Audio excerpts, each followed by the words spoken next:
ہمارے بگڑے ہوئے کام دے بنا یا رب۔ الحمدللہ رب العالمین والصلاة والسلام علی سید المرسلین، اما بعد فاعوذ باللہ من الشیطان الرجیم، بسم اللہ الرحمن الرحیم۔ الصلاة والسلام علیک یا رسول اللہ وعلی آلک واصحابک یا حبیب اللہ۔ الصلاة والسلام علیک یا نبی اللہ وعلی آلک واصحابک یا نور اللہ۔ مدنی چینل کے ناظرین، مسائل کا حل پروگرام لیے حاضر ہیں۔ ہم اس پروگرام میں کچھ نہ کچھ مسائل آپ سے ڈسکس بھی کرتے ہیں، بیان بھی کرتے ہیں، اور آپ ہم سے اپنے مسائل پوچھتے ہیں، اس کا حل چاہتے ہیں۔ تو ہم بھی کوشش کرتے ہیں کہ کچھ نہ کچھ مسئلے کا حل جو ہم سے بن پڑے آپ کو عرض کریں۔ ہمارا ایک اہم ترین مسئلہ جسے میں آج ابتداً ڈسکس کرنا چاہوں گا، وہ ہماری ناشکری کی عادت ہے۔ ہم جب اپنے آس پاس کے معاملات کو دیکھتے ہیں تو ہمیں اس کو دیکھ کر شکر گزاری کم اور ناشکری زیادہ پیدا ہوتی ہے۔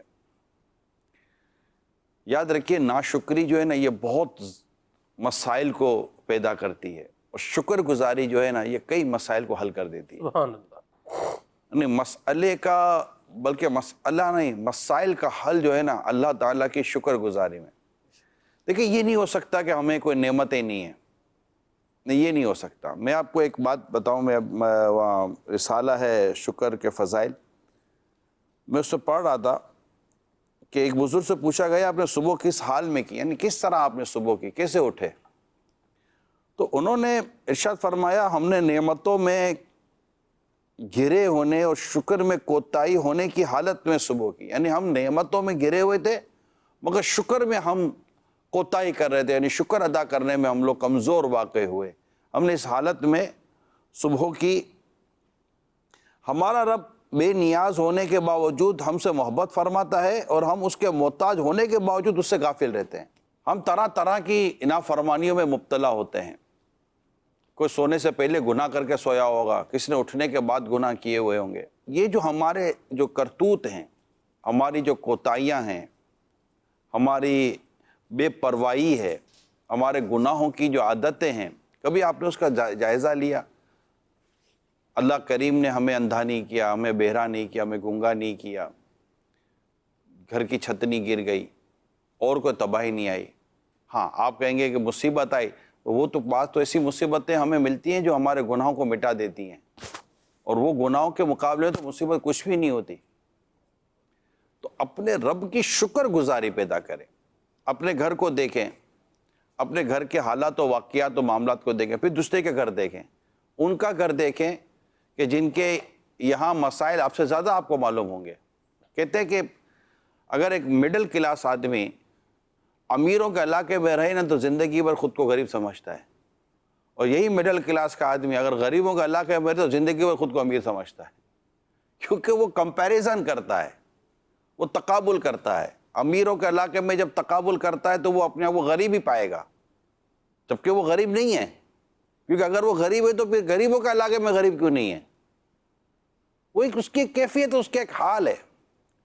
اسی طرح آپ اپنے گھر بار کو دیکھیں، اولاد اگر اللہ نہ کرے کوئی نافرمان ہے تو دیکھیں کیا ساری اولاد نافرمان ہے؟ نہیں، اللہ نے مزید اولادوں کو نافرمانی سے بچا ہے، اللہ تیرا شکر ہے۔ آپ اپنے گھر میں دیکھیں کہ گھر کرائے کا ہے یار، چھوٹا سا ہے، گھر ہے، چھت ہے، سونے کے لیے کوئی تو جگہ ملی ہوئی ہے، اے سی نہیں ہے، پنکھا ہے، اچھا کچھ بھی نہیں ہے، ہوا آ رہی ہے۔ تو اللہ تعالیٰ نے جو نعمتیں عطا کی ہیں، ان نعمتوں کو یاد تو کریں۔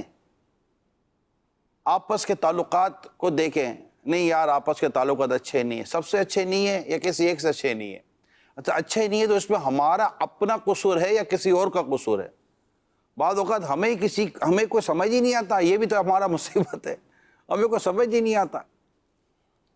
تو اپنے آپ کو پلیز بیلنس کریں اور شکر گزاری کی عادت پیدا کریں۔ یا اللہ تیرا شکر ہے، اللہ نے ایمان جیسی نعمت عطا کی ہے، آپ اٹھے ہیں آپ چل سکے ہیں، آپ اٹھے ہیں آپ پی سکتے ہیں، آپ اٹھے ہیں آپ دیکھ سکتے ہیں، آپ اٹھے ہیں آپ کھا سکتے ہیں، آپ کو بھوک لگتی ہے آپ کے پاس کھانا تیار، آپ کو پیاس لگتی ہے آپ کے پاس پانی تیار ہے، آپ کو کپڑے پہننے آپ کے پاس کپڑے تیار ہیں، ایک جوڑا ہے تو صحیح. شکر ادا کرے اللہ کا، اللہ کا شکر ادا کرے. آپ کہ یار میری اولاد نہیں ہے، تو جو اولاد کی نافرمانی کا شکار ہو کر اب تمنا کرتا کاش کہ میری اولاد ہی نہ ہوتی، اس کو دیکھیں. اور اللہ نے اپنے بندوں کے حق میں کیا بہتر کیا ہے یہ بندہ اتنا اچھا نہیں جانتا، اللہ ہی جانتا. واللہ یعلم وانتم لا تعلمون، اور اللہ جانتا اور تم نہیں جانتے. کئی مصیبتیں ہمارے لیے راحتوں کا سبب ہوتی ہیں، آسائش و آسانیوں کا سبب ہوتی ہیں. تو میری آج آپ سے ابتداً یہ درخواست ہے کہ مہربانی کر کے اپنی طبیعت میں شکر گزاری پیدا، خاص کر عورتوں میں ناشکری کی عادت ہوتی ہے، یہ کتابوں سے ثابت ہے، یہ میں اپنی طرف سے نہیں کہہ رہا. عورتوں میں ناشکری کی جو عادت و طبیعت ہے وہ زیادہ ہوتی ہے. عورتوں کو چاہیے کہ اپنے اندر شکر گزاری کا مزاج پیدا کریں، اپنے رب کا شکر ادا کریں، اولاد کے تعلق سے، گھر بار کے تعلق سے، ان تمام تر چیزوں کے تعلق سے. اپنے شوہر کی ناشکری نہ کریں، اپنی فیملیز کی ناشکری نہ کریں. اللہ نے اگر کوئی پریشانی دی ہے تو اس سے بڑی پریشانی نہیں دی ہے. یہ شکر کا ایک پہلو ہے کہ جو آپ کو پریشانی اور مصیبت ہے کیا اس سے بڑی ہو سکتی تھی؟ ہو تو سکتی تھی، نہیں ہوئی، اللہ کا شکر ادا کرو. اچھا جو ہے وہ چلی جائے گی، ہے تو جانے والی، اللہ کا شکر ادا کرو.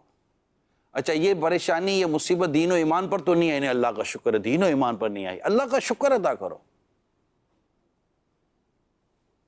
اور کوئی نہیں آئی، سر میں درد ہے تو ناک کان اور داڑھ میں تو نہیں ہے، اللہ کا شکر ادا کرو. پاؤں میں درد ہے تو کمر میں تو مزید نہیں ہے، اللہ کا شکر ادا کرو. تو شکر کے پہلو بندہ ڈھونڈے. لئن شکرتم لازیدنکم، اللہ کی نعمتوں کا جو شکر ادا کرتا ہے اللہ تعالیٰ اس پر اپنی نعمتیں اور بڑھا دیتا ہے. یہ اس کا خلاصہ ہے، اللہ اور بڑھا دیتا ہے اس پر اپنی نعمتیں. تو اچھا ناشکری کرنے کی وجہ سے جو نعمتیں وہ بھی چلی جاتی ہیں.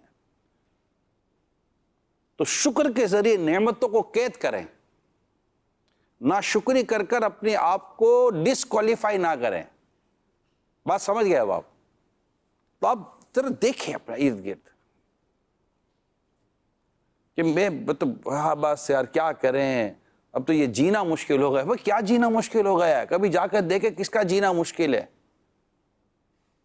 ان کو دیکھیں جو ہسپتالوں میں پڑے ہوئے اور علاج کے لیے پیسے نہیں ہیں، اور ڈاکٹر بھی کہہ رہے کہ نہیں جناب اب تو کچھ بھی نہیں ہو سکتا، لیکن اس کو فارغ تو نہیں نہ کر دیا جائے گا، بل تو چل رہا ہے. ہسپتالوں میں جا کر دیکھیں شکر گزاری پیدا ہوتی ہے، جیل والوں کو جا کر دیکھیں شکر گزاری پیدا ہوتی ہے. اور اپنے گرد دیکھیں یار اتنا دبلا کچلا بیچارہ پریشان حال طبقہ ہے جس کو دیکھ کر بندہ شکر گزاری پیدا کرتا ہے. تو کہیں گے پھر وہ کیا کرے جس کو دیکھ کر میں شکر گزاری کروں؟ وہ اپنے سے نیچے والے کو دیکھے. اب بولو میرے سے زیادہ مصیبت پریشان والا کوئی بھی نہیں ہے بھائی. تو تم بھائی غیر مسلم کو دیکھو، تم اللہ نے ایمان دیا اس کو تو ایمان بھی نہیں دیا. شکر گزار یعنی ایمان سے بڑھ کر کیا نعمت ہے؟ دنیا کی ہر آسائش ہر سہولت تمہیں میسر، ایمان نہ ہو خدا نہ کرے تو یہ سہولتیں اور آسائش کس کام کی؟ کسی کام کی نہیں ہے کہ مسلمان جنت میں جائے گا. تو یہ کچھ اس طرح کی سوچ ڈیولپ کریں، خودکشی کی طرف نہ جائیں. میں نے ایک خبر میری نظر سے گزری اخبار کے ذریعے کہ ایک عورت نے چھت سے کود کے جان دے دی. میں نے اس کی وجہ پڑھی تو وجہ یہ تھی کہ اس کو طلاق ہو گئی تھی. اب یہ ایک رپورٹ ہے، اللہ ہی بہتر جانتے کیا سچ ہے کیا جھوٹ ہے، میں بتا بھی نہیں رہا کہاں ہوا کیا ہوا. اس نے جان دے دی.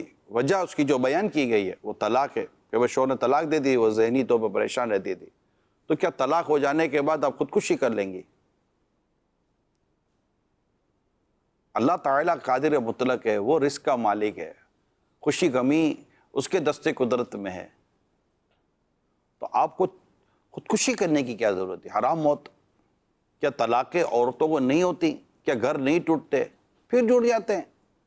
حالات اور واقعات پھر بدل جاتے ہیں، پھر صورتحال بدل جاتی ہے، پھر ٹینشن کی والی زندگی میں پھر راحتیں آنا شروع ہو جاتی ہیں. بھائی اس وقت اجالا ہے تو اندھیرا بھی تو آنا ہے نا. آپ بولا اندھیرا ہو گیا، صبر کرو یار، اجالے نے آنا ہے. زندگی میں بھی دھوپ اور چھاؤں چلتی ہے، زندگی میں اندھیرا اجالا آتا ہے. بندہ ہر حال میں اپنے رب کا شکر ادا کرے. اور اگر مصیبت پریشانی ہے تو اس سے بڑی مصیبت چونکہ نہیں آئی شکر کرے، اور جو مصیبت آئی ہے اس پر صبر کرے اور دونوں طرف سے ثواب حاصل کرے، اپنے رب کو راضی کرے. سبحان اللہ. واویلا کرنے سے چیز جاتی نہیں ہے، واویلا کرنے سے پریشانی بڑھ جاتی ہے. چپ رہے سنتا موتی ملسن صبر کرے تا ہیرے، پاگلا وانگو رولا پاوے نہ موتی نہ ہیرے. تو یا تو بندہ چپ رہ جائے. اچھا چپ بھی نہیں رہتا، جب کہے چپ رہو بھائی شکایتیں نہیں کرو، چپ ہی رہیں گے، اب صبر ہی کریں گے. بھائی اتنا تو پیٹ ہلکا کر دیا، غیبت کر دی، چگلی کر دی، تہمت لگا دی، بہتان لگا دیا، اتنا جہنم کا انگارہ، جہنم کی آگ اپنے لیے جمع کر لی. یعنی پیٹ میں پہلے کسی کی باتیں تھی وہ نکالی، اب پیٹ ہوا خالی، اس میں بھری جہنم کی آگ. معاذ اللہ سما معاذ اللہ. اور اب سکون ہوا، ہاں یار اب مطلب میں نے پیٹ ہلکا کر دیا، دل کا بوجھ ہلکا. یہ دل کا بوجھ ہلکا نہیں کیا، پیٹ ہلکا نہیں کیا، پیٹ میں جہنم کی آگ بھر کر اور بھاری کر دیا. تو کیا کریں جناب، کیا کریں بھائی؟ صبر کریں اور شکر کریں کہ اس سے برے حالات نہیں ہیں. خدا کا خوف کرنا چاہیے ہم کو. جو میں نے ابھی آپ کے ساتھ ڈسکس کی ہے، اس کو اپنے ادارے پر، اپنے گھر پر، اپنی عادتوں پر، اپنے دوستوں پر، اپنے رشتوں پر آپ ڈالنے کی کوشش کریں جو میں نے ابھی آپ کے سامنے عرض کی ہے. آپ کی زندگیوں میں ایک راحت آپ کو محسوس ہوگی. آپ کو کہیں سے ٹھنڈی ہوا کا جھونکا آپ کو محسوس ہوگا کہ ہاں یار ہے، یار صحیح ہے، یار یہ اس سے بڑھ کر بھی تو مصیبت ہو سکتی تھی، اس سے بڑھ کر بھی تو پریشانی ہو سکتی تھی. جو بھی اللہ بس ہمیں صبر دے یار. کم از کم عزت اور آبرو کی تو حفاظت ہے، جان و مال کی حفاظت ہے، دین و ایمان کی تو حفاظت ہے. انہیں بندہ سوچے نا کہ اس سے بڑھ کر مصیبت کیا ہو سکتی ہے، بندے کے رونگٹے کھڑے ہو جاتے ہیں کہ اللہ نے اسے بچایا ہوا ہے. اور پھر بڑا واضح طور پر قرآن کریم نے فرما دیا تمہیں جو مصیبت پہنچتی ہے تمہارے ہاتھوں کی کمائی ہے، اور بہت کچھ تو اللہ معاف فرما دیتا ہے. تو اگر یہ دنیا کی عارضی مصیبتیں پریشانیاں میرے گناہوں کی مغفرت کا سبب بن کر میرے لیے اگر جنت میں بلا حساب داخلے کا سبب بن جاتی ہیں تو وہ تو نہایت سستا سودا بیچ رہے ہیں جنت کا. ہم مفلس کیا مول چکائیں، اپنا ہاتھ ہی خالی ہے. تو بیماری ہو، پریشانی ہو، قرضہ ہو، گھر کے حالات اللہ نہ کرے درست نہیں ہے، کاروباری حالات درست نہیں ہے، جو بھی آپ کے ساتھ حالات و واقعہ جان مال اولاد عزت آبرو میں ہے، ان سب میں صبر کرے اور شکر کا پہلو سامنے رکھیں کہ اس سے بڑھ کر نہیں آئی ہے. رب جانتا ہے کہ میرا یہ بندہ شکر ادا کر رہا ہے اور میرے بارگاہ میں صبر کر رہا ہے. اللہ تعالیٰ آپ کے حالات بدل دے گا اپنے کرم سے، اور ایسے بدلے گا کہ بس واہ واہ ہو جائے گی. کئی ایسی مصیبتیں بندے پر آتی ہیں، لیکن جب اس کا نتیجہ بعد میں آتا ہے نا تو وہ دیکھیں نا، ام المومنین سیدتنا عائشہ صدیقہ رضی اللہ تعالی عنہ پر منافقین نے تہمت لگائی. اسلام کے پہلے خلیفہ حضرت سیدنا صدیق اکبر رضی اللہ تعالی عنہ کی شہزادی، آپ کی صاحبزادی، ان پر جو بات آئی، تقریباً 1 مہینہ تک یہ سارا طوفان بدتمیزی برپا رہا.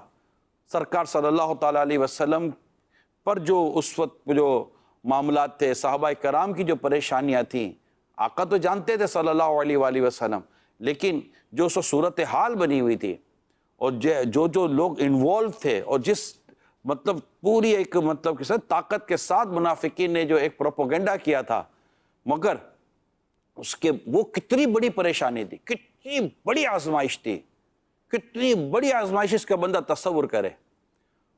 اور جب وہ آزمائش دور ہوئی، وہ دور کیسے ہوئی؟ قرآن کریم کی آیتیں نازل ہوئی. ان چند دنوں کی پریشانی اور جو آزمائش رہی، اب قیامت تک میری امی جان ام المومنین کی پاک دامنی اور ان کے رتبے کا خطبہ دنیا بھر کی مساجد میں قرہ پڑھتے رہیں گے، امام پڑھتے رہیں گے. جب سورہ نور کی وہ آیت کریمہ تلاوت کی جائیں گی، سبحان اللہ، جب اولو الفضل کہا جائے گا تو صدیق اکبر کے فضائل پڑھے جا رہے ہوں گے. سبحان اللہ، وَلْيَعْفُوا وَلْيَصْفَحُوا کا خطاب کس سے تھا؟ تو صدیق اکبر، اسلام کے پہلے خلیفہ صدیق اکبر رضی اللہ تعالیٰ عنہ کا نام ذہن میں آئے گا کہ یہ کس سے خطاب ہے. کیا تم نہیں چاہتے کہ اللہ تعالیٰ تمہیں معاف کر دے؟ کس سے خطاب ہو رہا ہے؟ اسلام کے پہلے خلیفہ صدیق اکبر رضی اللہ تعالیٰ عنہ سے خطاب ہو رہا ہے، ان سے کہا جا رہا ہے. تو یہ ذرا غور کریں اس کے پیچھے کتنی، یہ سب اللہ تعالیٰ کی مشیت ہے اور ہمارے لیے اس میں سبق ہے. ایوب علیہ السلام کے اوپر جو پریشانی آئی، اس کے پیچھے ان کے بعد کیسی ان کو راحتیں نصیب ہوئی. تو یہ بندہ غور کرتا رہے تو ایسی آپ کو اپنی آزمائش پریشانیاں نظر آئیں گی. ابھی بھی اگر آپ غور کر لیں کہ جس کے جانے کے بعد ایک راحت ملی تھی، بیماری کے بعد بعض اوقات بہت اچھی صحت مل جاتی ہے. کچھ بیماریاں بہت ساری بیماریوں کو ختم کر دیتی ہیں، جیسے خارش کی بیماری ہے، کینسر کا علاج کرتی ہے. یہی ہے نا خارش، نزلے سے تو کینسر کا علاج سنا تھا میں نے. نزلہ کھانسی کوئی ایسی بیماریاں ہیں کہ جس کی وجہ سے کینسر کا علاج ہو جاتا ہے. بخار، خود کئی بیماریوں کو، گناہوں کی بیماریوں، کتنے گناہ بخار کی وجہ سے معاف ہو جاتے ہیں. بلکہ میں نے روایت میں پڑھا ہے کہ کچھ گناہ ایسے ہیں جن کا کفارہ اہل و عیال کا غم ہے، یعنی اہل و عیال کے غم سے وہ گناہ معاف ہوتے ہیں.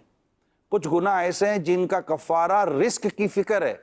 رزق میں جو روزگار کے تعلق سے جو بندہ فکر میں آتا ہے وہ ان گناہوں کا کفارہ بن جاتی ہے. اب یہ پریشانیاں ہیں لیکن گناہوں کا کفارہ بنتی ہے. اور جب ریٹرن کی امید ہو نا تو معاملات آسان ہو جاتے ہیں کہ یار ریٹرن ملے گا. ریٹرن بھی اللہ کی بارگاہ سے، ثواب کی صورت میں، مغفرت کی صورت میں اگر ملتا ہو، جنت کی صورت میں اگر ریٹرن کی بشارت ملتی ہو تو مجھے بتائیں صبر نہ آئے گا.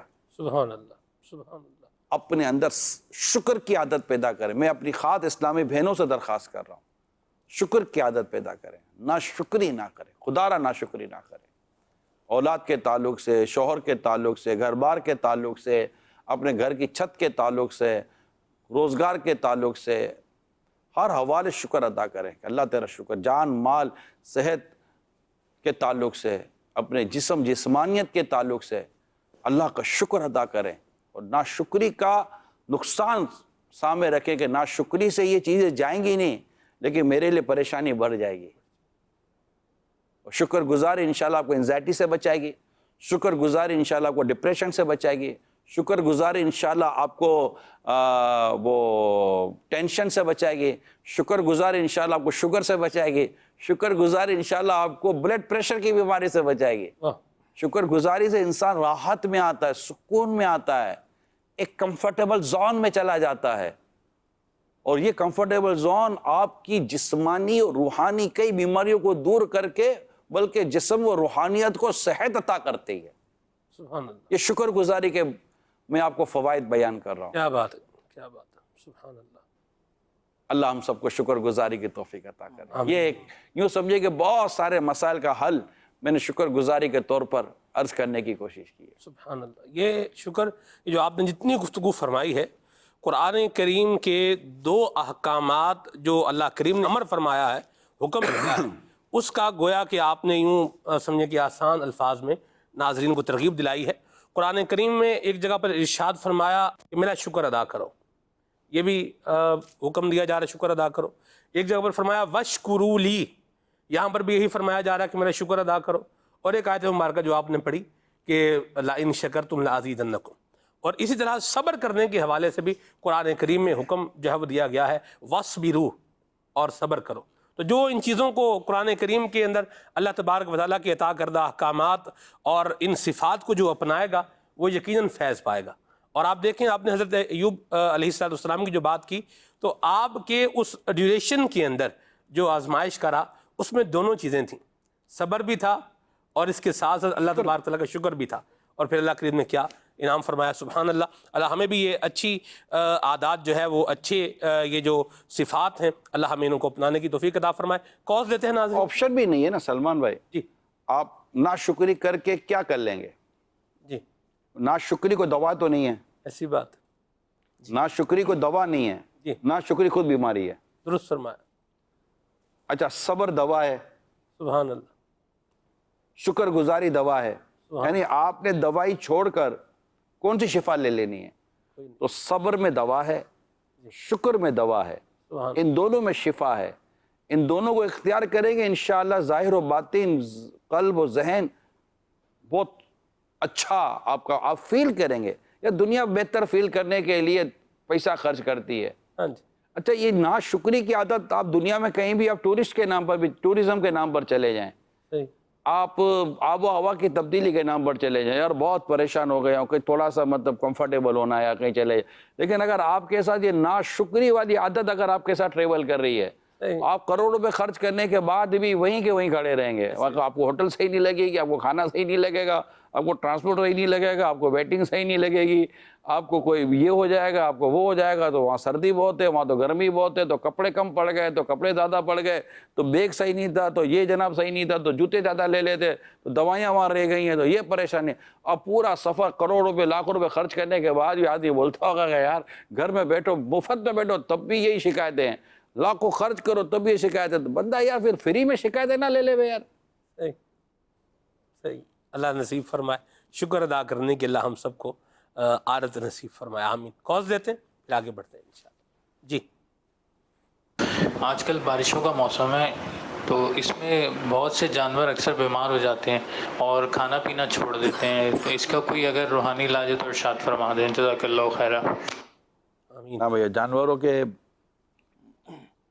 مسائل کا روحانی علاج. اس کا روحانی علاج ہے ہوتا ہے بعض اوقات جانور جیسے انسان بیمار پڑتے ہیں، بچے بیمار ہو جاتے ہیں، بڑے بیمار ہو جاتے ہیں، تو جانور بھی بیمار ہو جاتے ہیں. تو اگر کسی کا جانور بیمار ہو جائے یا اس طرح کی بھی کیفیت ہوتی ہے کہ بھئی وہ چارہ نہیں کھا رہا، نظر بد بھی جانور کو لگ جاتی ہے، اس طرح کی اگر کیفیات ہوں، نظر آ رہی ہوں جانوروں کے اندر آپ کو، یا قہارو، یہ آپ 100 مرتبہ 100 ٹائمز یہ اول و آخر درود پاک کے ساتھ پڑھ کر آپ اپنے جانور پر دم کر دیں. اللہ پاک کی رحمت سے جانور بیماری سے محفوظ رہے گا، اس کی بیماری بھی دور ہو جائے گی. اچھا یہ عمل پیشگی بھی کیا جا سکتا ہے. میں یہ سوچ رہا ہوں، یہ اگر ڈاکٹر کامران آپ سے ہوتا تھا تو ڈائریکٹ کہتے تھے ویٹرنری ڈاکٹر سے رابطہ کرو. obviously. اور ان کو کہ ان کیا پتا تھا، حکیم صاحب بولے نہیں یار ویٹرنری کو آپ کا تو پتہ نہیں حکیم ویٹرنری ہوتا ہے نہیں ہوتا، ہوتا ہوگا کہیں نہ کہیں، تو کتا کو تو ہوتا ہوگا. یہ اس سے کچھ نہیں گا، یہ روحانی علاج کی برکت ہے. ماشاءاللہ. یہ پڑھ کر خود بھی دم کر سکتے ہیں اور پیشگی بھی دم کیا جا سکتا ہے کہ اگر ہم چاہتے ہیں کہ جانور بیماریوں سے، مختلف قسم کے وائرس سے محفوظ رہیں تو یہ پڑھ کر دم کر دیں. یہ تو ہوا روحانی علاج. ایک مشورہ یہ بھی ہے کہ اپنے پھر ڈاکٹروں سے بھی رجوع کرے جانوروں کے نا، اس کو بھی دکھا دیں، ان کی بھی ادویات. تو روحانی مانگا تھا نا، روحانی تو میں نے عرض کہا، یہ مشورہ میں نے پیش کیا ہے. چلیں بات چل نکلی ہے تو اسی سے ریلیٹڈ بات ہے. آج کل دیواروں پر چوکنگ بھی جو ہے نظر آ رہی ہے، جانوروں کا ڈاکٹر، نیچے ڈاکٹر کا نام ڈاکٹر فلاں یہ لکھا ہوا. یعنی جب قربانی کا سیزن آتا ہے تو یوں ڈاکٹروں کا بھی ایک سیزن، جانوروں کے ڈاکٹروں کا بھی ایک سیزن. زیادہ یہ ڈاکٹروں کا تو زیادہ سیزن ہے. اصل میں یہ ڈاکٹروں کا سیزن وہاں تو پورا سال ہوتا ہے جہاں جانور پالے جاتے ہیں. ہم تو شہروں میں رہتے تو ہمیں تو ان ڈاکٹروں کا پتہ ہی کوئی نہیں ہوتا کہ کہاں ہیں. لیکن جہاں پر جانور ہی جانور پالے جاتے ہیں، اب جو 200 500 جانور پال کے بیٹھا ہوا ہے، اس کا تو جانور آئے دن کھانستا ہوگا، نہ اس کو یہ ہوتا ہوگا، نہ کھاتا نہیں ہوگا، تو یہ کمزور ہو جاتا ہوگا. تو مجھے نہیں لگتا کہ وہاں ڈاکٹروں کے پاس ٹائم ہوتا ہوگا، ویٹرنری ڈاکٹروں کے پاس. بہت بڑی فیلڈ ہے وہاں. جی درست فرمایا. ہاں، اور یہ بھی مطلب میرا خیال ہے ان دنوں میں بھی جانور زیادہ بیمار ہوتا ہوگا، زیادہ کھلاتے ہوں گے، یہ بات بھی زیادہ کھاتا ہوگا، زیادہ بیمار ہو جاتا ہوگا. میدا تو میدا ہی ہے، چاہے جانور کا انسان کو اوور لوڈڈ ہوگا تو وہ پھر پرابلم تو کرے گا. اللہ رحمت فرمائے. میں جس پوائنٹ پر آنا چاہ رہا تھا وہ یہ ہے کہ جو ڈاکٹر نہیں بھی ہے نا جی، ویٹرنری ڈاکٹر جو نہیں ہے، وہ بھی گلی محلے میں بھی آج کل دوائیاں رکھ کر جو ہے بیٹھا تو ہوا. خالی اس میں ڈاکٹر کی کیوں پرابلم ہے؟ تو کئی نکل آئیں گے کہ جن کو گوشت کاٹنا ہے یا جانور کاٹنا نہیں آتا وہ بھی نکل پڑے ہوں گے. صحیح. اب جانور تو نہیں نہ بولے کہ کس کے حوالے کر دیے میرے کو. صحیح. یہ تو انسان شکایت کرے گا کہ صحیح نہیں تھا. جانور نے کیا بولنا ہے؟ اس کو پتا 8-10 دن کے بعد اسے کٹ جانا ہے.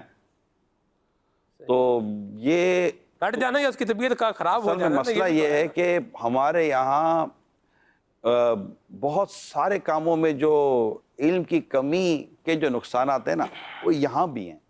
کہ مطلب یار بلا لو، اب وہ کہاں سے بلا لو، کدھر سے آ جائے، اس کو جانور دیکھنا آتا ہے نہیں آتا.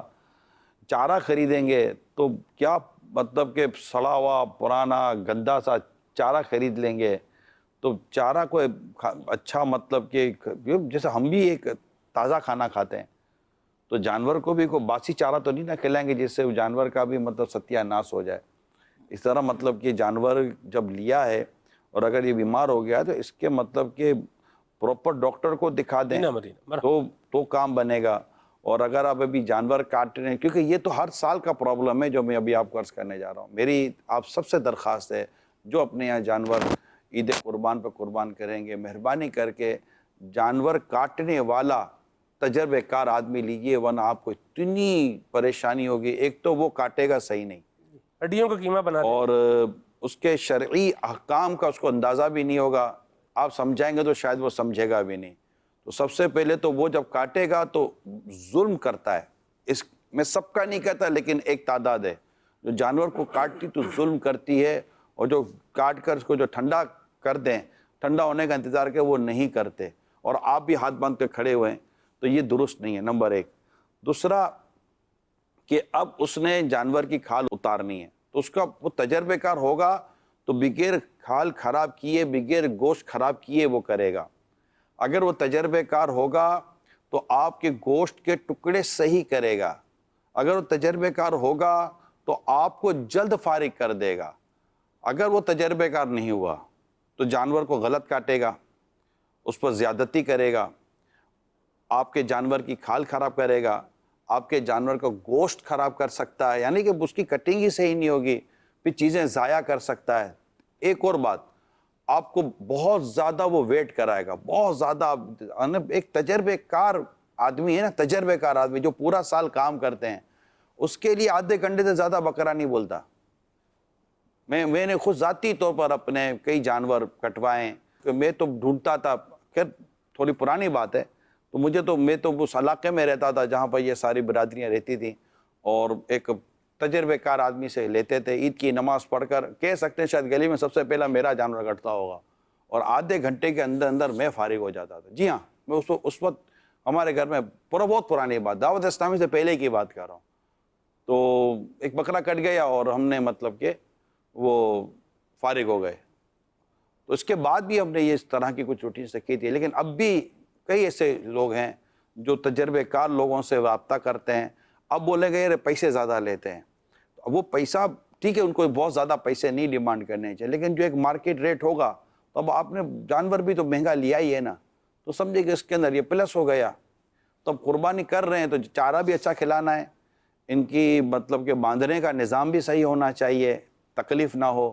ان کو جو کٹوانا ہے تو آپ ایک اچھے تجربے کار شخص کے ساتھ میری درخواست ہے معاہدہ کریں ترکیب بنائیں اور جن کے ساتھ یہ معاہدہ ہوتا ہے ان سے میری درخواست ہے مہربانی کر کے پیسوں کے اس میں آپ جن کے جانور کاٹتے ہیں ان کو پریشان نہ کریں کہ چھری پھیری آگے نکل گئے چھوٹے بچے کے ہاتھ میں دے دیا اب وہ بیڑ لگا ہوا ہے چائے لانا دودھ پتی لانا چائے لانا دودھ پتی لانا اور وہ جانا اس کا وہ پورا شام ہو گئے بیچارے کی زور ہو گئی اثر ہو گئی پورا دن اس کا خالی جانور کٹوانے میں اور گھر پہ چڑھانے میں گھر پہ پہنچانے میں نکل گیا اور پھر گھر والے الگ انتظار کرے گا آئے گا تو وہ کرے. یہ جرنل ایک ہمارے یہاں گھروں میں جو روٹین ہوتی ہے تو یہ آپ سب سے پہلے آپ جو جانور لائے ہیں نا آپ پر ڈپینڈ کرتا ہے کہ آپ کس کو اپنا جانور سونپتے. یہ رائے خدا میں کٹنے والا جانور ہے اسے صحیح اور اچھے ہاتھوں میں دیں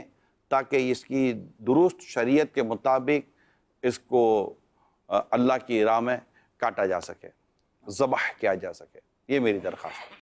اللہ پاک اس پروگرام کو نگران شورا کو ساری ٹیم کو نظر بد سے بچائے. حاجی صاحب کی بارگاہ میں عرض ہے جو لوگ اللہ پاک کی نعمتوں کا شکر نہیں ادا کرتے پھر کہتے ہیں نظر لگ گئی. کیا نظر لگنے سے بھی انسان بیمار ہو جاتا ہے؟ کیا جانور کو بھی نظر لگ سکتی ہے؟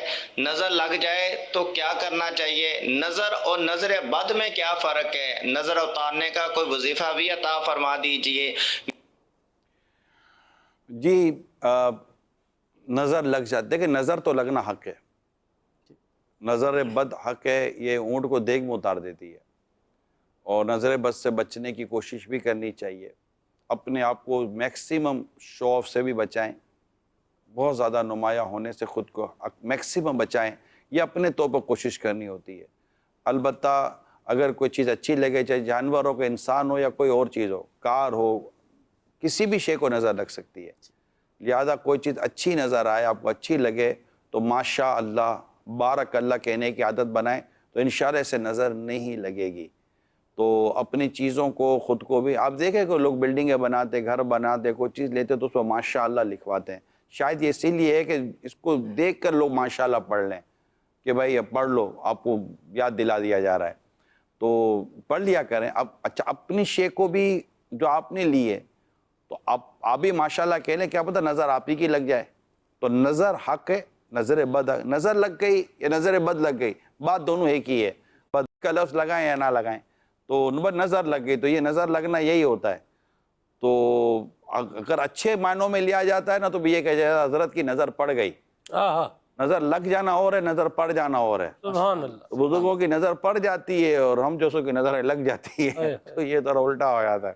ماشاء تو نظر پڑ گئی تو پھر پڑ گئی نا، تو پڑ گئی جس پہ محشر میں بخشا گیا، اللہ رخ جدھر ہو گیا، رخ جدھر ہو گیا زندگی پا گیا، جس طرف اٹھ گئی دم میں دم آ گیا، اس نگاہ عنایت پہ لاکھوں مصطفیٰ کریم کی جس پر نظر پڑ جائے تو اس کے تو دنیا اور آخرت میں وارے نیارے ہو جائیں۔ قسمت میں لاکھ پیچ ہوں سو بل ہزار کج، یہ ساری گتھی ایک تیری سیدھی نظر کی ہے۔ سبحان اللہ۔ تو فی الحال نظر بد سے بچنے کے لیے کوشش کرنی چاہیے۔ نبی پاک صلی اللہ علیہ وسلم نے بھی اپنے نظر بد لگنے پر آپ نے اس کے حل بھی ارشاد فرمائے، جو کتابوں میں آپ کو مل جائیں گے۔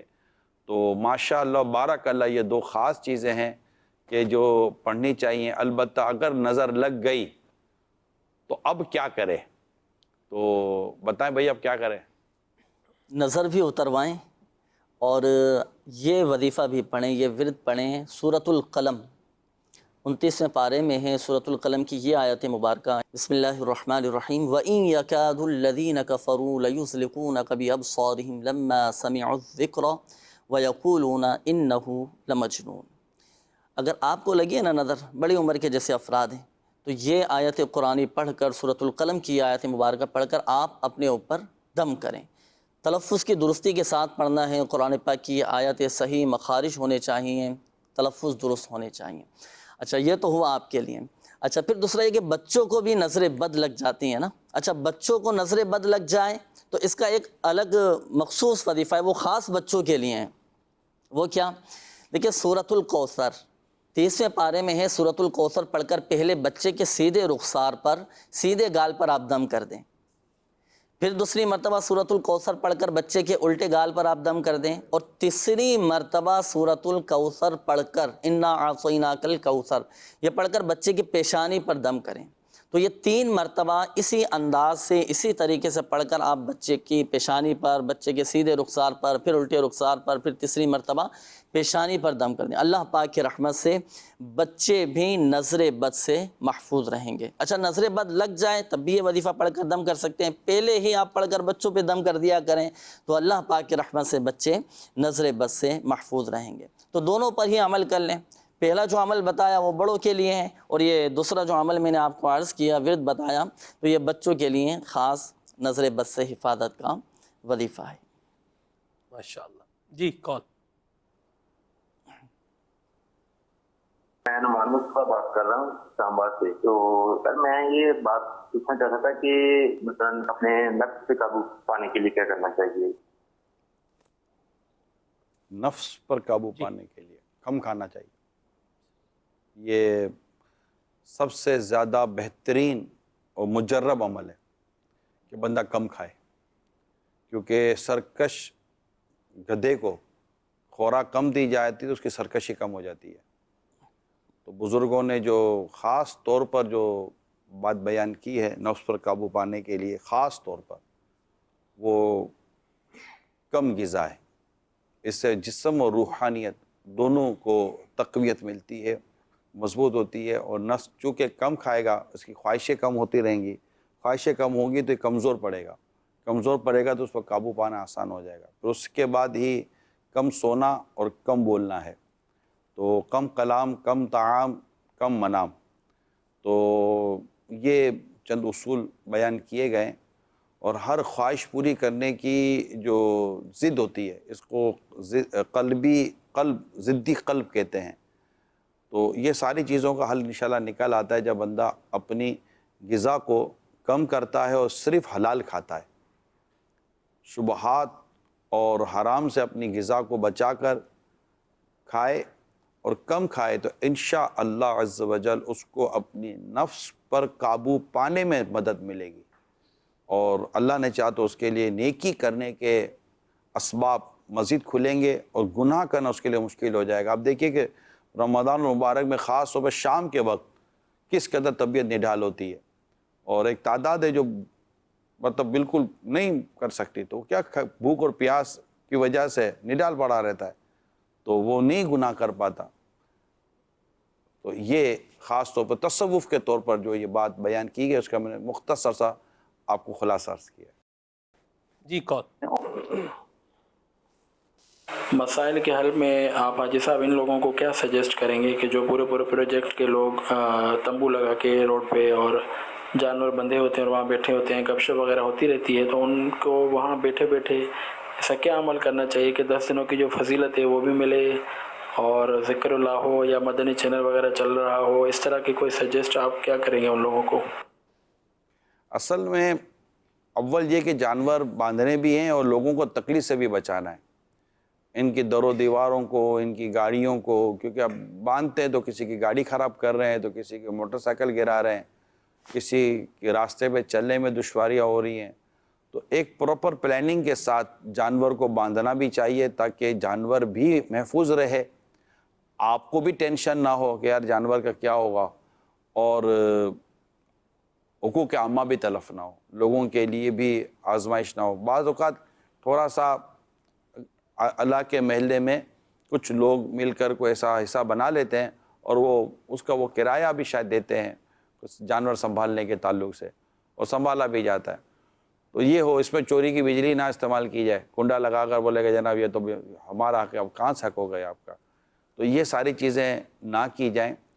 اور جو لوگ بیٹھے ہیں تو ٹھیک ہے، جو قربانی کا جانور لیا ہے اس کو چارہ پانی وغیرہ جو بھی اس کی ایک نگہداشت ہے اچھے طریقے سے اچھے سلوک کے ساتھ کرنی چاہیے، لیکن وہاں پر نماز قضا کر دینا معاذ اللہ، بیٹھے رہنا، پھر بندہ جانوروں کے درمیان بیٹھتا ہے تو کپڑوں پر بدبو ہو جاتی ہے. بالکل وہ آئے گا تو آپ کو اندازہ ہو جائے گا کہ یار یہ لگتا ہے کہ یہ جانوروں کی صحبت میں بیٹھ کر آیا ہے. تو اب آپ کو لگے گا اب یہی بدبو والے کپڑے پہن کے وہ مسجد میں چلا جائے گا. اب مسجد میں بدبو کے ساتھ مسجد میں داخلہ یہ حرام ہو جائے گا. ہاتھ پہ بدبو آ رہی ہوگی، پاؤں میں بدبو آ رہی ہوگی. تو یہ چیزیں سے بھی خود کو بچانا ہے. دوسرا یہ کہ مطلب آدمی ایک اپنے آپ کو بس صحیح کاموں میں رکھے، فضول قسم کی وہاں بیٹھک نہ رکھے، فضول قسم کی وہاں وہ نہ رکھے، اور اپنے آپ کو عبادت اور دیگر دنیا اور آخرت کو بھلائی کے 100 نیک کام ہیں، اچھے کام ہیں، اس پہ مصروف کرے، اور مطلب معتدل رہے، بیلنس کے ساتھ رہے. بالکل اگنور بھی نہ کر دے کہ جانور جی رہا ہے مر رہا ہے پتہ نہیں ہے، اور ایسا بھی نہ ہو کہ اس کے ساتھ ہی جینا مرنا ہو جائے. ہاں تو یہ میں نے کہا صاحب اس کو ذرا سمجھ لیں آپ. مرحبا. جی کال سوال یہ تھا، جو میری وائف ہیں اور تھوڑی ذہنی پریشان رہتی ہیں، بہت زیادہ اسٹریس میں رہتی ہیں، پریشان سی رہتی ہیں، کوئی وظیفہ سے بتائیں کہ ذہنی اسٹریس نہ ہو، نماز کی پابند ہے الحمدللہ. ذہنی اسٹریس نہ ہو، کوئی وظیفہ بتائیں. دماغی امراض سے محفوظ رہنے کے لیے جو ذہنی طور پر ڈسٹرب ہو جاتے ہیں، نفسیاتی امراض میں مبتلا ہو جاتے ہیں، دماغی امراض میں مبتلا ہو جاتے ہیں، تو آخری جو تینوں قل ہیں، سورۃ الاخلاص، سورۃ الفلق اور سورۃ الناس، یہ تین مرتبہ پڑھ کر اول و آخر تین بار درود پاک کے ساتھ آپ پانی پر دم کر لیں، دم کر کے رکھ لیجیے. اور یہ دم کیا ہوا پانی آپ کے گھر والے، جیسے آپ نے کہا کہ بچوں کی والدہ ذہنی طور پر ڈسٹرب ہیں، تو یہ اب سارا دن یہ ہے وہ پانی پئیں. اللہ پاک کی رحمت سے ذہنی طور پر اطمینان اور ایک سکون نصیب ہوگا، اور دماغی طور پر بھی انشاءاللہ عز و جل جو ایک سکون بھی حاصل ہوگا. یہ بیماریاں ذہنی طور پر جو ڈسٹرب ہو جاتی ہیں یہ بھی سب بہتر ہوگا اللہ پاک کی رحمت ایک سے. ورڈ ہے over thinking. Mostly over thinking کی وجہ سے بھی اسٹریس اور انزائٹی ہو جاتا ہے. اوور تھنکنگ تب بندہ کرتا ہے جب اس کو توکل کی کمی اس کو گھیر لیتی ہے.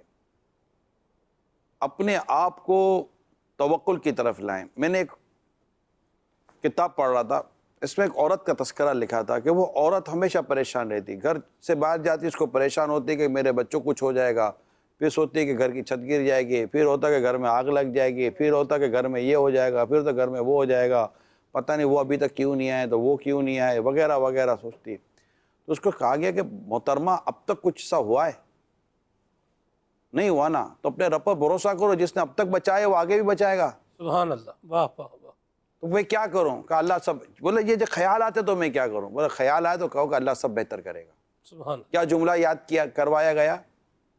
آپ بھی کہہ لیں, اللہ سب بہتر فرمائے گا, اللہ سب اچھا کرے گا, اللہ سب اچھا کرے گا. تو یہ اللہ سب اچھا کرے گا, یہ جو بات ہے نا, یعنی کہ اللہ, حدیث قدسی ہے کہ بندہ میرے بارے میں جیسا سوچتا ہے میں اس کے ساتھ ویسا ہی ہوں.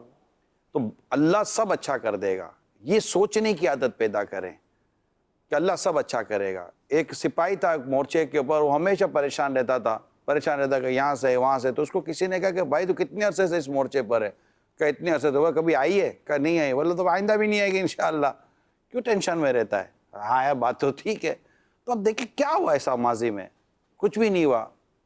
ایسے فضول قسم کی گھبراہٹ, اوور تھنکنگ اور اوور کراؤڈڈ بندہ جب ہو جاتا ہے اپنے دماغ کے اندر چیزوں کو لے کر, پھر اس کے بیچارے کے ساتھ یہی حال ہوتا ہے. تو مہربانی کر کے اللہ پر بھروسہ کرنے کی عادت آپ سب کو زیادہ پیدا کرنی چاہیے. اللہ سب بہتر فرمائے گا, اور وہی اپنے بندوں کے حق میں بہتر فرماتا ہے, وہی مسائل کو حل کرتا ہے. اوور تھنکنگ کے متعلق, اب گھر میں دعوت 4 دن کے بعد ہے اور 4 دن تک جناب پریشانی, خوشی کا موقع ہے, یہ کیسے ہوگا؟ تو ہو جاتا ہے.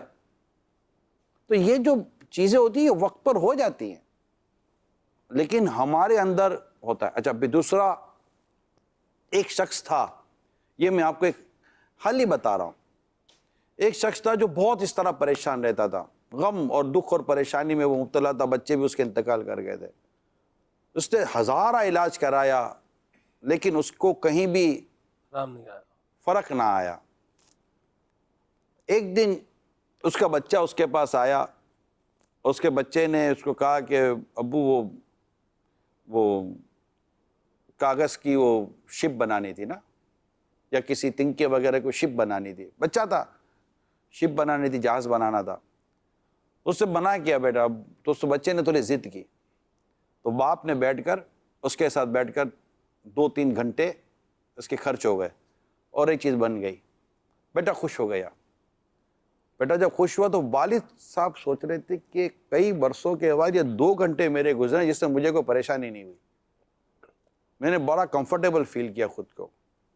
وجہ کسی اور کام میں مصروف ہو گئے. اب اس کو سمجھ آ گئی کہ یار میرا علاج میری مصروفیت میں. انہوں نے کیا کیا, انہوں نے اب چونکہ کئی عرصے سے وہ بیماری کی وجہ سے گھر کے سارے مینٹیننس برباد ہو گئے تھے گھر کے کام کا, تو اس نے ایک لسٹ لی اور گھر میں گھومنا شروع کیا. باورچی خانہ تو باتھ روم تو یہ اور وہ, کارپینٹر کا کام, پلمبر کا کام, کلرنگ کا کام, الیکٹریشین کا کام, کو 10 قسم کے کام کی لسٹ بنائی. 274 کاموں کی لسٹ بنی. اللہ اکبر. اب 274 کاموں کی جب لسٹ بنی, بولا یار اس کو صحیح کرتا ہوں. اس کو صحیح کرتے کرتے یہ صحیح ہو گیا, مصروف ہو گیا. تو یہاں یہ سمجھانے کے لیے آپ اپنی مفید مصروفیت رکھیں. یہ گھر کے اس طرح کے ضروری کام بھی کرنے ہوتے ہیں. اپنے آپ کو عبادت میں مصروف کریں, اپنے آپ کو ریاضت میں مصروف کریں, اپنے آپ کو تلاوت میں مصروف کریں. آپ کو یہ ٹینشن ہونا چاہیے کہ میرے آج 2600 درود شریف پورے نہیں ہوئے. آپ کو یہ ٹینشن ہونا چاہیے میرے 1200 تسبیحات پوری نہیں ہوئی ہیں. آپ کو یہ ٹینشن ہونا چاہیے کہ میرا آج کا رکوع پورا نہیں ہوا, مجھے رکوع پورا کرنا ہے. اس کو لیں, اس کو سیریس لیں اور اس میں خود کو بیزی کر دیں. اس کے علاوہ گھر گھرستی کے کام ہیں, کچھ کام کمانے کے روزگار کے کام ہوتے ہیں, کچھ تربیت کے کام ہوتے ہیں, کچھ ادھر ادھر کی بات خوشی غمی میں شرکت ہوتی ہے. اس طرح اپنے آپ کو مفید اور کارآمد کاموں میں مصروف کرے. انشاءاللہ تعالی انزائٹی نام کی یہ جو چیزیں جو آئی ہیں نا آج کل, نہیں یہ انزائٹی ہے, کیا ڈپریشن ہے, کیا یہ ٹینشن ہے, اللہ نے چاہا تو یہ سب آ کے پیچھے ہو جائیں گی. بلکہ یہ مطلب آپ کے قریب ہی نہیں آئیں گے. آپ کے ایسا مطلب کہ وہ مفید کاموں کا حصار ہو جائے گا کہ یہ چیزیں آپ کے قریب ہی نہیں آ سکیں گی. آپ کر کے دیکھیں, کیا مرد کیا عورت, آپ کر کے دیکھیں. یہ انشاءاللہ ڈاکٹر بھی انتظار کریں گے. ارے ڈاکٹر بھی کیا انتظار کریں گے, ڈاکٹر بھی مصروف رہیں گے انشاءاللہ, ورنہ ان کو بھی اللہ نہ کرے کوئی پرابلم نہ ہو جائے نا, اپنے کو تو ڈاکٹر کی بھی ہمدردی کرنی ہے.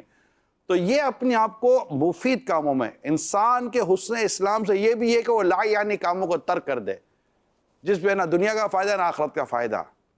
اور بالکل اس طرح بے ہدا, اچھا آپ مطمئن ہونے کے لیے فلمیں دیکھیں گے, ڈرامے دیکھیں گے, اس طرح کے پروگرام دیکھیں گے, تو یہ دوبارہ آپ کی طرف پریشانیاں لے کر آئیں گے, کیونکہ ان کے اندر راحتیں نہیں ہیں, ان کے اندر بے چینیاں ہیں. یہ نہ دیکھیں, کیونکہ قرآن کریم نے بڑی خوبصورت ہماری رہنما فرمایا والذین هم عن اللغو معرضون. یہ اللہ کے نیک بندے وہ ہیں جو بے ہدا باتوں کی طرف التفات نہیں کرتے, دیکھتے تک نہیں ہے, پڑھنا تو دور کی بات ہے. مدنی چینل دیکھتے رہے, مدینہ مدینہ ہوتا رہے گا, اور اللہ اور اس کے رسول کا ذکر ہوتا رہے گا. اللہ بذکر اللہ تطمئن القلوب, اللہ سن لو بے شک دلوں کا اطمینان اللہ کے ذکر میں ہے. اللہ. یہ ساری باتیں جو میں نے بیان کی ہیں, اللہ مجھے اور آپ کو توفیق دے, آپ کر کے دیکھیں, آپ کو نہ فرق پڑے, آپ کی بیماریاں, پریشانیاں, ذہنی اور جسمانی امراض, یہ حتیٰ کہ روحانی امراض میں بھی اگر آپ کو فرق نہ نظر آئے تو پھر آپ کہیے گا, کر کے تو دیکھیں. ڈاکٹر زیرک کو بھی لیتے ہیں, موضوع انہی کا تھا, میں ہی کچھ زیادہ بول پڑا. جی ماشاءاللہ, آپ نے بڑے اچھے مدنی پھول پیش کیے, اور یقیناً جن اسلامی بہن کے حوالے سے کالر نے کی کال, اللہ تعالیٰ ان اسلامی بہن کو شفائے کاملہ عاجلہ عطا فرمائے. اور جو آپ نے یہ بیسک چیزیں کی تھنکنگ کے حوالے سے, اپنے آپ کو مصروف رکھنے کے حوالے سے, یہ ایک کافی پاورفل جو ہے وہ علاج ہے ان چیزوں کا. بعض دفعہ ٹیمپریریلی جو ہے وہ سچویشن یا حالات اوپر نیچے ہو جاتے ہیں, اور تھوڑے عرصے میں جو ہے وہ بندہ انتظار کرے تو بہتری کی طرف جو ہے وہ سچویشن ہو جاتی ہے. امید رکھنی چاہیے. اور ایسی صورت میں ایک چیز ہے کہ جب بھی کوئی پریشانی یا مشکل آئے تو آپ اپنے پریویس لائف ایکسپیرینس کی طرف دیکھیں کہ اس سے پہلے بھی آپ کو کوئی نہ کوئی پریشانی اور مشکل آئی ہوگی, اور اس کو بھی آپ نے حل کیا ہوگا اور حالات بدلے ہوں گے. تو یہ بھی ایک آپ کو امیدی کی طرف لے کر آتا ہے کہ اپنے ذاتی تجربات سے جو ہے, جو سکسیسفل یا پازیٹیو ایکسپیرینس جہاں آپ نے مشکل سے ڈیل کیا, تو اس کی طرف آپ دیکھیں گے تو آپ کو خود اپنے اندر سے ہی جو ہے وہ یہ ہمت آئے گی. تو جب ہمت آتی ہے مینٹلی, ذہنی طور پر آپ تھوڑا مضبوط ہوتے ہیں, تو پھر مشکل سے بھی ڈیل کرنا آسان ہو جاتا ہے.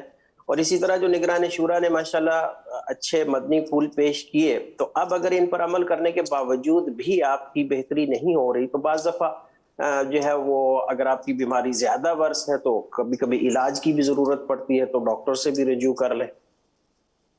ٹھیک, اللہ آپ کو بھی شفا دے جن کے تعلق سے کال آئی تھی, اور سب کو اللہ کرے شفا عطا کرے اور تندرستی عطا کرے. اور اپنی اوور تھنکنگ کو اور بیجا فضول قسم کی سوچوں کو پلیز ختم کر کے مفید کاموں کی طرف اپنے آپ کو مصروف کریں گے تو انشاءاللہ تعالیٰ بہت سارے مسائل کے. ایک فوجی جنرل تھا, وہ آئے دن جنگی حالت میں رہتا تھا, تو اس کو کسی نے کہا کہ تم پریشان نہیں ہوتے, بولا پریشان ہونے کا ٹائم کس کے پاس ہے, پریشان ہونے کا ٹائم نہیں ہے.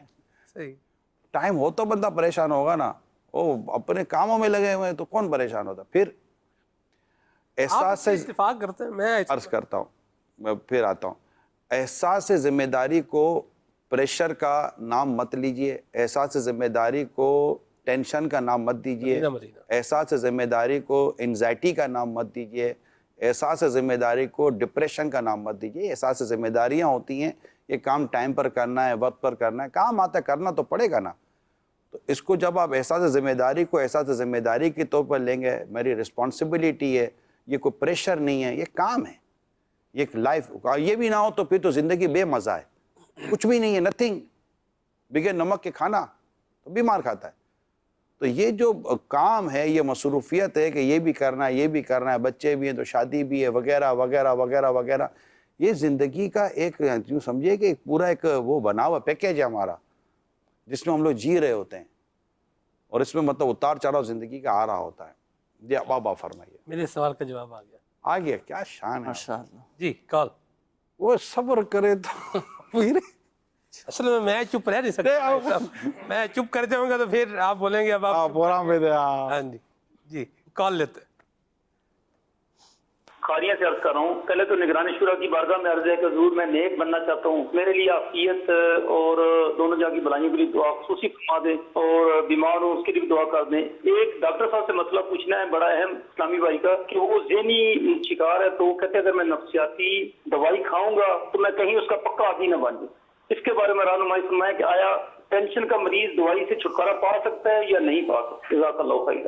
اللہ کریم آپ کو اور ہم سب کو نیکی و تقوی اور پرہیزگاری والی زندگی نصیب فرمائے، اور آپ کو اللہ کریم صحت و تندرستی عطا فرمائے، جملہ پریشانیوں سے اللہ نجات عطا فرمائے۔ ڈاکٹر زیرک سے لیں یا آپ سے لیں، کیا کریں؟ ڈاکٹر زیرک سے لے لیں پھر۔ اچھا ڈاکٹر زیرک۔ پوسٹ کووڈ ایسا بھی ہے، آپ نے جو ابھی ڈسکشن کی ہے نا کافی کمپریہنسو ہے۔ کون سی؟ ابھی آپ نے جو اس سے پہلے جو بیان دیا ہے، بیان فرمایا ہے گا، یہ کووڈ کے بعد جو حالات ہوئے ہیں، اوور تھنکنگ، جو گھر میں گھریلو حالات ہو رہے ہیں، یہ بالکل کمپریہنسو ڈسکشن ہے، اور اس کے اندر سارے سلوشن موجود ہیں۔ اس کو ان ٹرمز آف کلینکل بول لیں یا میڈیکل بول لیں، سارے ابھی ایک نئی ٹرم آ چکی ہے سائیکو سوشل کاؤنسلنگ، یہ سینٹر اب بن چکے ہیں۔ کووڈ کے اندر رہ کے گھروں میں رہ کے اس طرح کی اوور تھنکنگ کے بہت سارے پروسیس ہاں کر رہے ہیں آپ، اسی لیے میں عرض کر رہا ہوں اس پیشنٹ ابھی میں ہیں انکاؤنٹر کر ہوتے ہیں اسی طرح کے، لیکن ان کو سمجھانا بڑا مشکل ہوتا ہے۔ ڈاکٹر سلمان، ان کا ابھی ماشاءاللہ ڈاکٹر زیرک آپ سے ابھی جو کال آئی تھی ان کا حل لیتے ہیں۔ ڈاکٹر سلمان میں آپ کو عرض کروں، اللہ تعالیٰ نے توکل میں بڑا اثر رکھا ہے، بندہ رب پر بھروسہ کرتا ہے اور اللہ تعالیٰ اس کی جو مدد کرتا ہے نا، سبحان اللہ۔ اب دیکھیے 3 سال شاب ابی طالب میں سرکار صلی اللہ علیہ وسلم جس پریشانی کی عالم میں آپ اور آپ کے ساتھی رہے، لیکن اللہ کی مدد دیکھیے کہ وہ معاہدہ کیسا مٹا۔ اللہ ہاں جی، دیمک چاٹ دی ساری دیمک چاٹ گئی، اور جو رکھنا تھا وہ رہنا تھا، باقی سب ختم ہو گیا۔ یعنی اللہ کی مدد دیکھنی ہے بندہ تو اب وہ کہ حضور صلی اللہ تعالی وسلم کے دادا جان حضرت سیدنا عبد المطلب رضی اللہ تعالی عنہ کو وہ گئے وہ ابرہا کے پاس، وہ اس کے ان کے اونٹ لے گیا تھا، تو وہ جب گئے آپ تو اس نے کہا کہ جی، تو کہا میرے اونٹ واپس کرو، تو کہا میں سمجھا آپ کعبہ، میں تو کعبہ کو وہ کعبے کو شہید کرنا چاہتا تھا، میں آیا تھا سمجھا آپ کعبہ بچانے آئے ہیں۔ تو توکل دیکھیے، جملہ توکل کا دیکھیے کیا فرمایا کہ میرے اونٹ ہیں، میں اونٹ لینے آیا ہوں، کعبہ جس کا وہ کعبے کی حفاظت خود کر لے گا۔ اللہ یہ ایک جملے تک میں اپنی بات پوری کر دیتا ہوں، ٹھیک ہے۔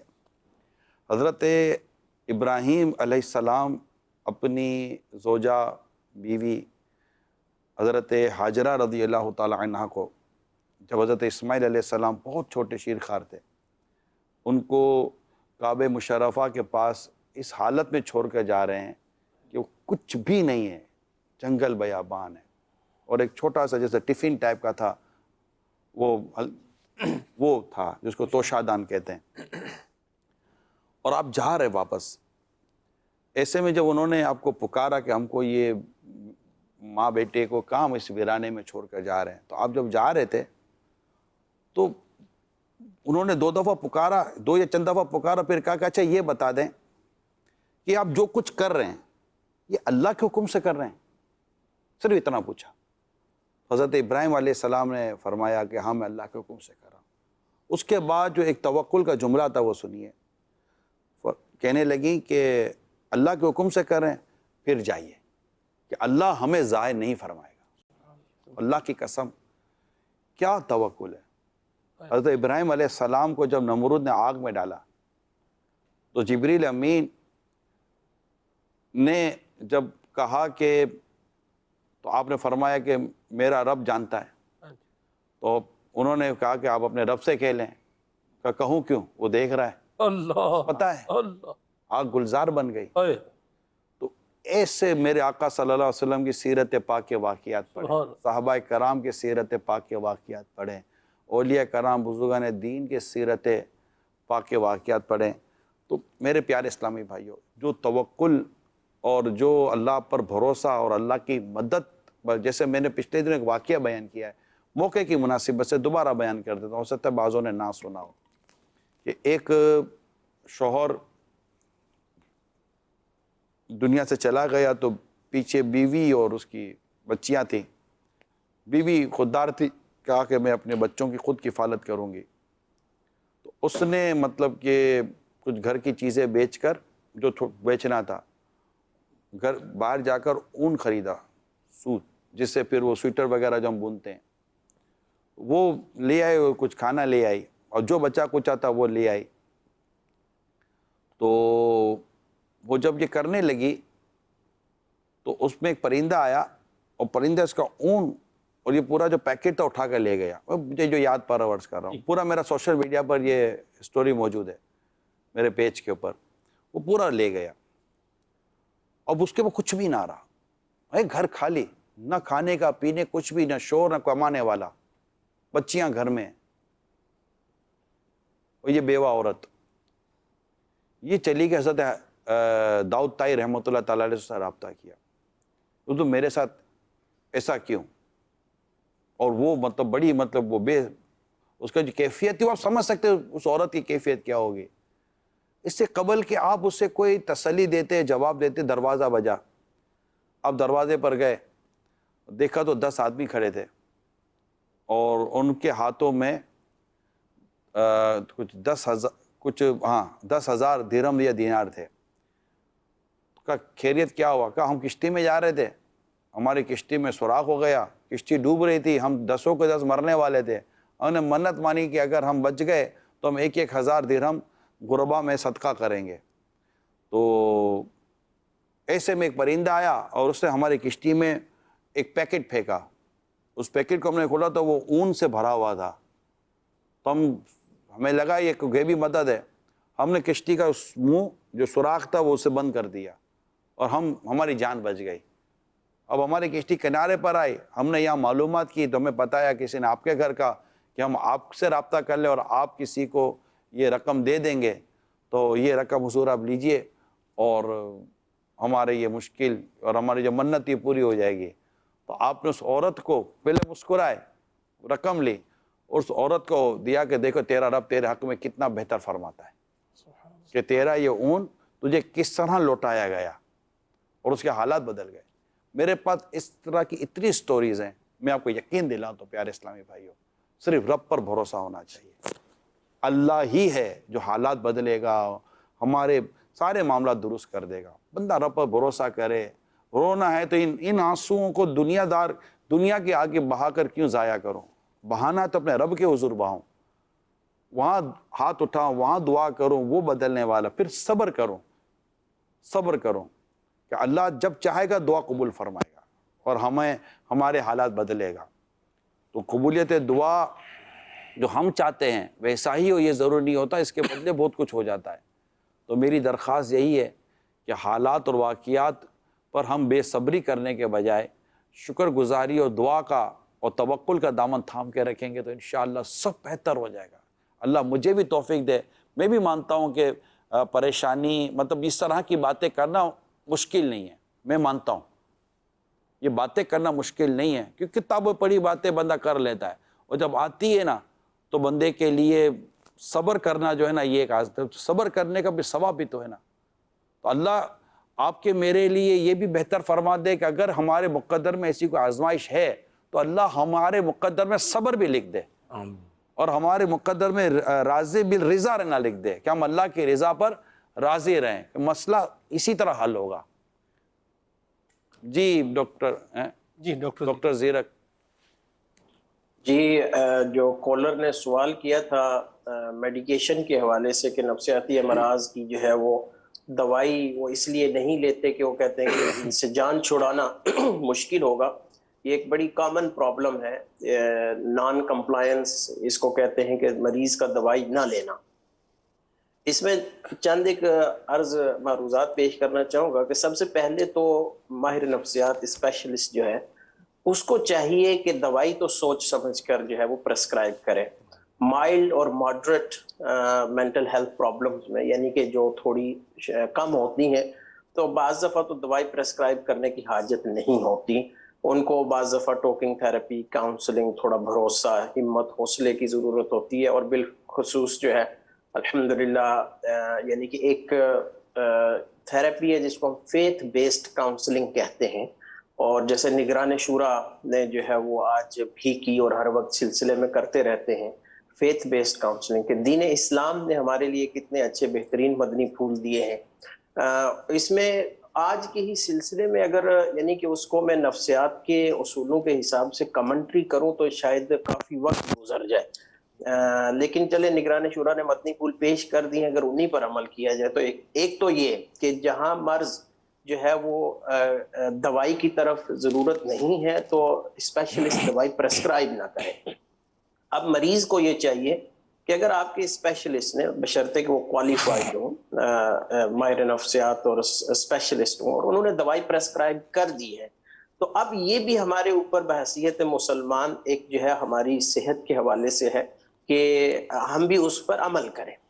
اب جہاں تک یہ سوال ہے کہ اکثر جو ہے عوام میں یہ تاثر پایا جاتا ہے کہ نفسیاتی امراض کی دوائیاں جو ہیں یہ بس صحیح نہیں ہوتی، ان کے سائیڈ ایفیکٹس ہوتے ہیں اور جو ہے وہ یہ بعد میں چھوٹیں گی نہیں.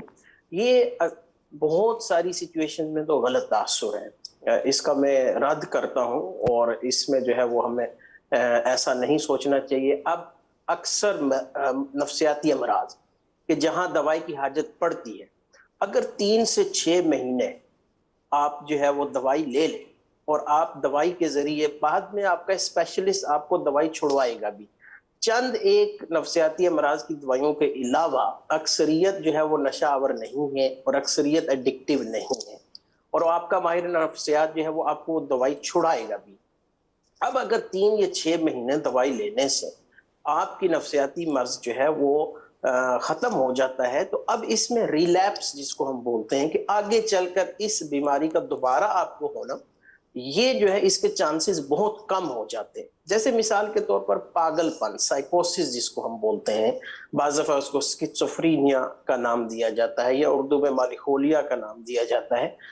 ایکیوٹ سائیکوسس ہوتی ہے، اچانک سے ذہنی طبیعت خراب ہوتی ہے، آپ کی سوچیں بے ربط ہو جاتی ہیں، آپ جو ہے وہ ایسی باتیں کرتے ہیں کہ جن کا حقیقت سے کوئی تعلق نہیں ہے، آپ کو آوازیں آنا شروع ہو جاتی ہیں وغیرہ وغیرہ، یا آپ سمجھتے ہیں کہ آپ کو کوئی جو ہے وہ نقصان پہنچانے والا ہے. اب یہ ایکیوٹ سائیکوسس اگر 3 سے 6 مہینے اگر بندہ دوائی لے لے تو اب اس کا ریکوری ہو جائے تو اب جو ہے وہ اس کے باقی آپ کی لائف میں ریلیپس ہونے کے چانسز بہت کم ہو جاتے ہیں. تو یہ ایک تناظر میں پیش کرنا چاہتا تھا کہ اگر دوائی آپ کو ماہر نفسیات نے پرسکرائب کی ہے تو آپ اس پر اعتماد کر کے اس کو صحیح معنوں میں جیسے کہا گیا استعمال کریں. انشاءاللہ عز و جل اس کا آپ کو لانگ ٹرم فائدہ ہوگا. اور ٹھیک ہے سائیڈ ایفیکٹس ہوتے ہیں، بعض دفعہ جو ہے وہ ڈاکٹروں کو سائیڈ ایفیکٹس کور کرنے کے لیے بھی دوائی دینی پڑتی ہے، لیکن اگین یہ ایک محدود پیریڈ ہوتا ہے اور لانگ ٹرم میں آپ کے لیے پرابلم، لیکن لانگ ٹرم میں آپ کے لیے فائدہ. لیکن بنیادی بات جو یہاں پر ڈاکٹروں کے لیے بھی ضروری ہے کہ جہاں پرسکرائب کرنے کی حاجت نہیں وہاں پرسکرائب نہ کیا جائے. بعض دفعہ ایسے مریض بھی ہوتے ہیں کہ بغیر ڈاکٹر کے پاس جائے دوسروں سے مشورہ لے کر ان کی دوائیوں کو استعمال کرتے ہیں، یہ بھی نہیں ہونا چاہیے. صحیح. مجھے ویسے کسی ماہر نفسیات نے یہ بھی کہا ڈاکٹر کہ اب آپ شوگر ہو جائے، جیسے اگر کوئی انسولین پر آ جائے تو اب اس کے بارے میں کوئی بندہ بولے گا بھی ایڈکٹڈ ہو گیا، انسولین ساری زندگی لگائے گا لگا رہا، علاج ہے لے رہا ہے. اسی طرح انہوں نے یہ بھی کہا کہ بلڈ پریشر کسی کو ہو تو بلڈ پریشر کی گولی بھی ساتھ ساتھ جو ہے وہ چلتی رہتی ہے، تو کیا اس کے بارے میں بھی یوں ہی بولیں گے کہ یہ ایڈکشن ہے؟ تو وہ بھی یہی سمجھا رہے تھے. ہم نے ایک ریکارڈنگ کی تھی سی جے انسٹیٹیوٹ آف سائیکیٹری حیدرآباد کے اندر، تو وہاں پر انہوں نے یہ بات کہی تھی کہ جو مسکنسیپشنز لوگ پھیلاتے ہیں مختلف چیزوں کے بارے میں، تو ان کو یہ بھی نہیں کرنی چاہیے. جس طرح دینی معاملات کے بارے میں اپنے اٹکل پچو اور اپنی جو ہے وہ نہیں چلانے چاہیے، اپنی رائے نہیں دینی چاہیے، ویسے ہی جو میڈیکل ایشوز ہیں ان کے بارے میں بھی اپنے لوگ شگوفے چھوڑ رہے ہوتے ہیں بغیر علم کے. تو اس پر کیا رائے ہے آپ دونوں حضرات کی؟ اس میں آپ جو بتا رہے ہیں بڑی کامن پریکٹس ہے. انفارچونیٹلی ہمارے یہاں یہ ہوتا ہے کہ ایک جیسے ہمارے پاس پیشنٹ آتا ہے، اگر ہم اس کو گائیڈ لائن دیتے ہیں کیونکہ آپ نے اتنے ٹائم پیریڈ کے لیے یہ دوا استعمال کرنی ہو رہی، تو ایک تو یہ چیز ہے کہ ہمارے اندر وہ انتظار اور صبر والی کیفیت نہیں پیدا ہوتی کہ ہم کہتے ہیں کہ گولی کھائیں اور ہم ٹھیک ہو جائیں. تو ایک تو یہ چیزیں پہلے کلیئر کرنی ہوتی ہیں کہ آپ نے اتنے دن دوا لینی ہے، پھر وہ میڈیکل اسٹور پہ جاتا ہے. اب فیتھ ابھی تک ڈاکٹر پہ ڈیولپ نہیں ہوا، وہ میڈیکل اسٹور والے سے کنفرم کرتا ہے اس چیز کو کہ بھائی یہ واقعی اس چیز کی دوائی ہے. وہ پھر میڈیکل اسٹور والا جب بولتا ہے پھر وہ اس کی بات پہ یقین کر لیتے ہیں کہ ہاں جی یہ ٹھیک بولیے. یہ ایک نارملی پریکٹس ہے ایسی، آپ بالکل صحیح فرما رہے ہیں. یہ نہیں ہونا چاہیے ایسے. جب ایک بندہ ہے کسی بھی فیلڈ سے تعلق رکھتا ہو، چاہے وہ میڈیکل فیلڈ سے ہے یا کسی اور فیلڈ سے تعلق، وہ اپنی فیلڈ کا ماسٹر ہے، وہ آپ کو گائیڈ لائن دے رہا ہے. اس میں ممکنہ طور پہ آپ کے شکوک و شبہات ہوں گے، آپ کی پریکٹس ایسی رہی ہو کہ آپ کو تھوڑا سا کہیں سے دھچکا لگا ہو، کوئی پرابلم ہوئی ہو، ہوتا ہے، ہر فیلڈ کے اندر ہوتا ہے. لیکن یہ بھی ضروری نہیں ہے کہ آپ کو وہی پرابلم اس بندے سے بھی ہو یا ڈاکٹر سے ہو یا اس فیلڈ کے تعلق سے ہو. تو بندے کو فیتھ کرنا چاہیے، اعتماد کرنا چاہیے، اور جتنے دن کے لیے خاص طور پہ میڈیکل فیلڈ کا ایک پرائم پیریڈ ہوتا ہے، پروسیس ہوتا ہے، اس پیریڈ کے لیے آپ کو ٹائم دینا چاہیے ڈاکٹر. وہ ٹائم پیریڈ گزر جائے پھر اس کے بعد آپ ڈاکٹر صاحب سے سوال کریں، وہ آپ کو مزید گائیڈ لائن دے دیں کہ مزید کیا کرنا ہے کیا نہیں کرنا ہے. ڈاکٹر کو بھی چاہیے کہ کہ وہ مریض کو بتا دے کہ یہ جو آپ کا جو پیریڈ ہے میڈیسن کا، یہ اتنا ٹائم ہے. جی، کیونکہ مرض جو بھی ہوتا ہے نا ڈاکٹر کامران، مریض چاہے کوئی بھی ہو، یہ بھی ایک نیچر ہے کہ وہ چاہے گا کہ یار ختم ہو. ایگزیکٹلی. اب اگر 15 دن اسے دوائی لی اور 15 دن میں بھی، اب 6 مہینے کا اگر آپ پیریڈ بتا دو تو 15 دن میں تو کوئی فرق نہیں پڑ رہا. لیکن 15 دن تک اگر وہ میڈیسن لے رہا ہے اور 15 دن تک بھی اگر اس کو فرق نہیں پڑ رہا تو وہ اس کے اندر وہ ڈس اپوائنٹمنٹ جو فیکٹر ہے نا وہ آنا شروع ہو جاتا ہے. تو پھر ڈاکٹر کو ڈاکٹر کو بھی پھر چاہیے کہ وہ اس کی ان تمام تر چیزوں کو بھی، جیسے کہ اگر آپ کو دوائی دیتے ہیں اور اس کے سائیڈ ایفیکٹ آنے والے ہوتے تو آپ ایک اور میڈیسن دیتے جو اس کے سائیڈ ایفیکٹ کو کور کرتی ہے. جو بیماری کی نہیں ہوتی ہے وہ دوائی کے سائیڈ ایفیکٹ کو کور کر رہی ہوتی ہے. تو اسی طرح اگر ڈاکٹر، کیونکہ جس کو آپ کہہ رہے ہیں اگر واقعی ایسا سلجھا ہوا اچھا ڈاکٹر ہے تو مریض کو باقاعدہ اس کو اس معاملے میں بھی گائیڈ لائن دینی چاہیے کہ آپ کا یہ ٹریٹمنٹ کتنا ٹائم رہے گا اور آپ کو کب اس کا فرق آنا شروع ہو جائے گا. اور یہ وہ پرہیز ہے کہ اس پرہیز کے ساتھ یہ میڈیسن جو ہے نا وہ آپ کو مفید ثابت ہو سکتی ہیں. تو چند چیزیں جو اس کا پروٹوکول ہے اس کے ساتھ اگر میرا خیال ہے مریض کو دے دیا جائے، پھر لکھ کر دے دیا جائے، تاکہ اگر مریض کسی اور ڈاکٹر سے کنسرن کرنا چاہے تو پھر دوسرے ڈاکٹر کو بھی چاہیے کہ وہ سوال کرے کہ آپ کو پہلے ڈاکٹر نے کیا لکھ کر دیا، مجھے پیپر تو دیں. اس کی زبان ہی نہ سن لے. ہمارے ڈاکٹر مریض کی زبان ہی سن لیتا ہے، بولا نہیں ایسا تو ہے نہیں. اب مریض نے کیا کہا، کتنا کہا، تو یہ بھی نہیں پتہ ہوتا. اصل میں ہوتا کیا ہے صاحب کہ آپ نے ڈاکٹر صاحب اکثر پریکٹس ایسی ہوتی ہے کہ بتایا جاتا ہے کہ آپ نے اتنے دن دوا لینی ہے. ایک سائیکی یہ ہوتی ہے کہ جب ہم علامات کو کم سمجھتے ہیں کہ ختم ہو گئی تو ہم سمجھتے ہیں ہماری بیماری ختم ہو گئی ہے. اب جب سپوز جس کو بخار ہو گیا ہے، اگر ہم نے اس کو دوا دی ہے وہ بخار جو ہے اس کا 2 دن میں سبسائڈ ہو جاتا ہے، ختم ہو جاتا ہے، تو وہ یہ سمجھتا ہے کہ اس کا علاج کمپلیٹ ہو گیا، بخار ختم ہو گیا ہے، تو وہ مزید اس کی دوا لینا ڈسکنٹینیو کر دیتا ہے اور وہ ڈاکٹر سے اکثر و بیشتر سے مشاورت بھی نہیں کرتے ہیں. تو جس کی وجہ سے پرابلم ہوتی ہے. یہاں پرابلم ایسے مریضوں کی ہے، لیکن بہت سے ایسے بھی ہوتے ہیں جو فالو کر رہے ہوتے ہیں، آگے سے بھی پوچھتے ہیں کہ ڈاکٹر صاحب ہمیں کتنے دن دوا کھانی ہے، اس کا کورس کتنا کرنا ہے. ایسے بہت سارے بھی مریض ہوتے ہیں. تو اگر اس قسم کی، لیکن ایک بڑی تعداد ہوتی ہے ایسے مریضوں کی جو صرف علامات کو ختم کرنے کے لیے دوا یوز کرتی ہے، بیماری ختم کرنے کے لیے نہیں کرتی. بات کی آپ نے. کون؟ میں ابو حذیفہ زاہد محمود اتاری بلوچ فیصل آباد سے عرض کر رہا ہوں. میرا یہ سوال پیارے پیارے نگرانی شورا سے ہے. پیارے پیارے نگرانی شورا، بچوں کے پیٹ میں کیڑے بن جاتے ہیں، اس کے بارے میں کوئی غذائی علاج ارشاد فرما دیں اور کوئی فروٹ بھی بتا دیں جو بچوں کو کھلائیں اور اس سے بیماری سے نجات مل جائے. میرے اور میرے اہل خانہ کے لیے حج کی دعا ارشاد فرما دیں. جزاک اللہ خیرا. اللہ کریم آپ کو، آپ کے گھر بار کو بار بار حج کی سعادت دے، میٹھا مدینہ دکھائے. ہمارے حق میں بھی یہ دعائیں قبول ہوں. بچے کے پیٹ میں کیڑے، آپ کچھ فرمائیں گے؟ ابھی تک آپ نے فرمائے نہیں ہے. باری آ گئی. ہاں آئی لانی پڑتی ہے. صلو علی الحبیب صلی اللہ تعالی علی محمد صلی اللہ علیہ وآلہ وسلم. اس کے لیے ایک بہترین پھل ہے، پھل کا بھی پوچھا ہے تو اسے کہا جاتا ہے آڑو. تو یہ اب دیکھ بھی رہے ہیں اسکرین پر، تو یہ بہت زیادہ اس حوالے سے مفید ہے آڑو جو ہے، اور اس کو چاہیں تو جوس بنا کر دیا جائے، چاہیں تو صبح و شام اس کا استعمال کر لیا جائے، بچوں کو دیا جائے، تو یہ بہت زیادہ مفید پھل ہے۔ پیٹ کے کیڑوں کے حوالے سے یوں کہہ لیں کہ اگر سب سے یہ بچہ کم کھاتا ہے، جبکہ لوگ کم کھاتے ہیں، بڑے بھی اس کو ایک کم تعداد کھاتے ہیں، آڑو کا کھاتے استعمال ہیں۔ اتنا زیادہ نہیں ہے۔ حالانکہ اس کے اندر وٹامن اے پایا جاتا ہے جو کہ آنکھوں کے لیے بہت زیادہ مفید ہے، اور بعض ایسے لوگ ہوتے ہیں جن کو رات کو جو ہے کم نظر آتا ہے، وہ اگر اس کا استعمال کریں ان کے لیے بہت زیادہ مفید ہے، جلد کے اعتبار سے بہت زیادہ مفید ہے، اسی طرح سے دانتوں کے صحت کے لیے بہت زیادہ مفید ہے۔ اور اس کے افادیت کا اندازہ اس سے بھی لگا سکتے ہیں آڑو کا، کہ ملک شام میں اور لبنان میں اس کے بارے میں لکھا ہوا ہے کتابوں میں کہ وہاں پر یہ اس کا استعمال اس طرح سے کیا جاتا ہے جیسے ہمارے یہاں بھی اس کا موسم ہے، ابھی موسم میں استعمال کر لیا تو اس کو بعد میں بھی استعمال کرنے کا انداز انہوں نے یہ نکالا ہوا ہے کہ وہ اس کا گاڑھا گاڑھا رس نکال کر کپڑا جو ہوتا ہے، جیسے وہ کلف وغیرہ بھی دیا جاتا ہے، جیسے کاٹن کے جو ہوتے ہیں کپڑے، تو پورے اس کے کپڑوں کے اوپر اس کو جو ہے نا جذب کر لیا جاتا ہے، تو پھر بعد میں یہ بازار کے اندر جو ہے یہ کپڑے کو میٹر کے حساب سے بیچا جاتا ہے گرمیوں میں، اور خاص طور سے ماہ رمضان المبارک میں۔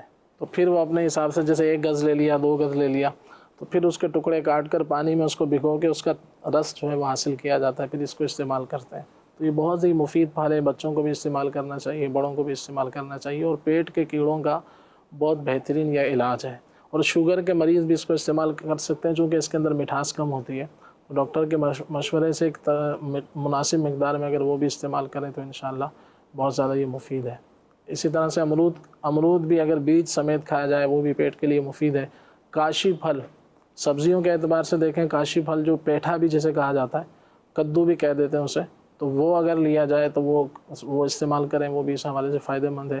اسی کے ساتھ اس کدو شریف کے جو بیج ہوتے ہیں، یہ 1 چمچ بیج تھوڑے سے دودھ کے اندر اس کو گرائنڈ کر کے اگر یہ بچوں کو پلایا جائے، اور ساتھ میں پھر کسٹر آئل بھی دے دیا جائے 1 چمچ، اب اگر یہ استعمال کریں اس طرح کی چیزیں کہ جو پیٹ کے کیڑوں کے لیے مفید ہوتی ہیں، تو ایسی کوئی چیز کہ جو موشن کو لائیں اور پیٹ کو صاف کریں، جیسے کسٹر آئل ہے، یہ بہترین ہے بچوں کے لیے، 1 چمچ یہ بھی ساتھ میں پلا دیا جائے تو اس سے جو ہے وہ پیٹ صاف ہو کر اس طرح کی چیزیں نکل جاتی ہیں۔